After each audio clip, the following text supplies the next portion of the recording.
Hello, Paul. How you doing? Thank you for your submission here.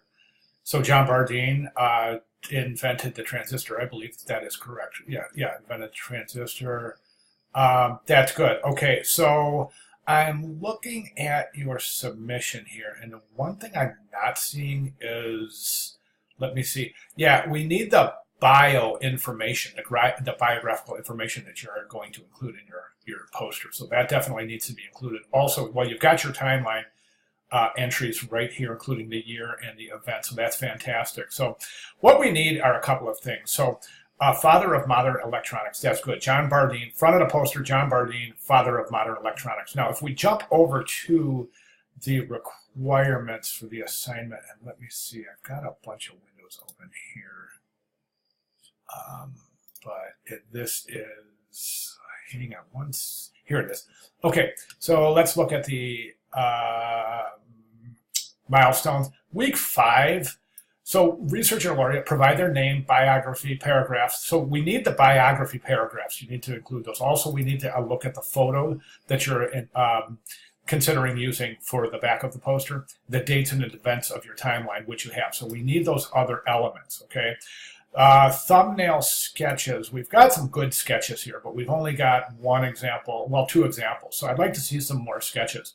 Also, in terms of following the assignment specification, some of your sketches, actually both sets of sketches, are not following the guidelines. So on the front of the poster, remember now, the front of the poster includes the laureate name and the tagline, and that's it. So there's no imagery or illustrations on the front of the poster unless you can work them in with your typography. I'll go over that in a second. The back of the poster you have, of course, so it's in the front of the poster, it's just the name and the tagline or subhead, okay? And then the back of the poster, of course, is the bio information, the photographic imagery, and the timeline.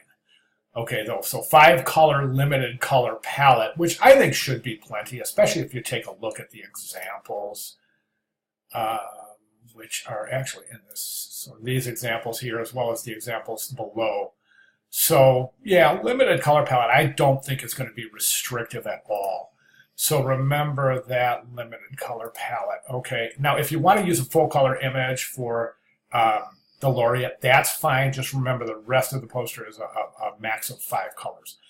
Okay, let's take a look at what's going on. So in the front of the poster, you've got these illustrations that they're not, we can't use those. Now, what we can do is we can use substitution and or, let me see, I want to be right here. Substitution or simultaneity. Simultaneity is as a strategy. And in that particular case, yes, you can slip something in, a small illustration, not an image, but a small illustration, maybe to substitute for a letter. And I'm going to go over an example in a second. I think it's an interesting idea. But before I do that, I would like to take a look at a couple of examples. And where are my examples? Here they are right here. This is a really fantastic example right here. And this is showing substitution. And again, if you go over here, and this is the week 5 presentation. Let me get that in the window so you can see the whole thing. This is a week 5 presentation. Read this. It's a great presentation. Read it again when you're done, and then one more time till it starts to sink in. Then jump over to pages 115 to 120 in your textbook and read those pages a few times. Let it sink in, and you'll start to understand these strategies: simultaneity, visual transformation, substitution, exaggeration, and visual correspondence. What I'm getting to is simultaneity and visual substitution. Let me show you what I mean. So this is visual substitution, okay? What does that mean? That means this designer has substituted the E for an equal sign. It's doing 2 things. Number 1, it's creating a message, okay? This is a connotative message, and it's equating equality with Martin Luther King, which is exactly what he stood for, right? So this is outstanding conceptual development, an outstanding example of simultaneity and visual substitution. To take that a step further, this designer has taken that concept and applied continuation to the back of the poster and used the same equal sign to create the timeline. So that's fantastic stuff, right? Let me jump back over to your presentations, and as we can see, the fronts have these illustrations. Can't have those. I'm seeing something in your sketches that might indicate that you would consider using a horizontal layout as opposed to vertical, and it seems like a lot of things getting squished in here typographically. So you may consider let it remain a possibility. Okay, in this one we've got this kind of stacked type. Remember what our text said and our reading and presentation said about stacked type. So I just wanted to mention that. All right, so how do we get where we need to be from where we're at? I've got a good idea, and I was thinking of an old poster that had a really cool illustration. I was able to track it down, and I want to show you that in a second. But I want you to understand what visual substitution and simultaneity is, specifically visual substitution, where you maybe consider taking a letter form and substituting it for something else. In the Martin Luther King case, it was the equal sign. But in this case, I'm shooting for this image of the transistor. And I think that's something we all recognize as a transistor. I think those are tubes, but those are transistors, right? So that's great because we can use that. Let me show you what I mean. And let me show you that this is the ad. I remember this. And it was surface barrier transistors for the Army signal. I remember this ad, and I was lucky enough to be able to track it down. But what I'm getting at is this, okay? First, HF transistors. There's a little diagram, a little illustration of the transistor, okay?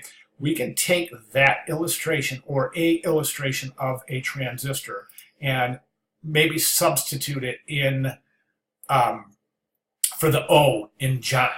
Okay, so it's called continuation. It's one of the theories, or one of the laws of Gestalt, where this substitution, the continuation, will allow us to realize that transistor, as long as it's the same shape as the O, acts as the O, and therefore we perceive it as the O. It gives a sort of double entendre, meaning it's playing the O and it's also playing the role of the transistor, introducing the transistor to the poster and setting up the concept for continuation onto the back of the poster. Follow me on this. All right, so how do you make that transition from the front to the back? Okay, so let's say you've got your horizontal orientation. You've got John Bardeen, you've got the little transistor playing the part of the O. Okay, then you have father of modern electronics. That's all we have on the front, right? We switch over to the back of the poster, and you have the transistor. You could even possibly follow this lead here, where you have these rays kind of radiating from the transistor, and you could use those for your timeline. Do you see what I'm saying? So you'll have this great continuation because that transistor will be playing the part of the O. You turn it to the back, and there's that same transistor acting as the central hub for these rays that are radiating from the central axis of that transistor and acting as anchor points for your timeline entries. I think it's a good play. If you don't care for that, think about something along those lines.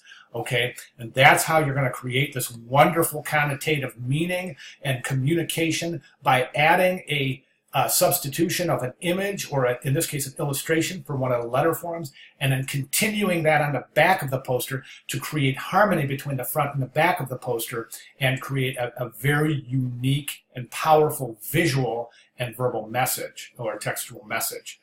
Okay, so think about that. All right. So moving forward, I would like to see some further sketches for your final submission on Sunday. We got to have the paragraph or paragraphs of your biographical information that you're using. We've got the timeline entries and years, so that's fantastic. We've got the tagline, the headline, that's fantastic. So all we need is that bio information and some more sketches. So those are my recommendations. I mean, you kind of got the idea here. You got it. I mean, You're showing the transistor here. You're showing it again on the back. So that is indicating to me that you understand how to create this kind of segue, this transition, this visual continuation between the front and the back of the poster, preserving the concept in both front and back, and creating a very, very powerful unity and harmony in the front and the back of the poster. All right, so, the other thing we need also, besides the biographical information that I was saying, is we need the image that you plan on using for the back of the poster too. And don't forget, let me just go over the requirements real quick. Okay, the front of the poster has the poet, the Nobel laureate name or subject. Okay, so you could say transistors and then and substitute that that transistor illustration in for one of the letters in transistors, and then have his name and then the tagline, or you can just have his name and the tagline. But the front of the poster, you're only to include the laureate name or subject, and the subhead or the tagline on the front. But back of the poster, you have your bio information, you have your photographic imagery in by way of the image of the laureate, and then you have your timeline information. Color, max of 5. You can use a full color image, but the rest for the back of the poster for your laureate's image, but make sure that you use only 5 colors for the remainder of that poster. Okay, and okay, yes. Okay, so that is what I have. Those are my recommendations for moving forward. So it's a great start. And I think it's a really super interesting topic. I think you've got some wonderful conceptual development beginning here. And so let's just go ahead and continue on. Those are my recommendations for moving forward. If you have any questions, please feel free to let me know. Thank you very much.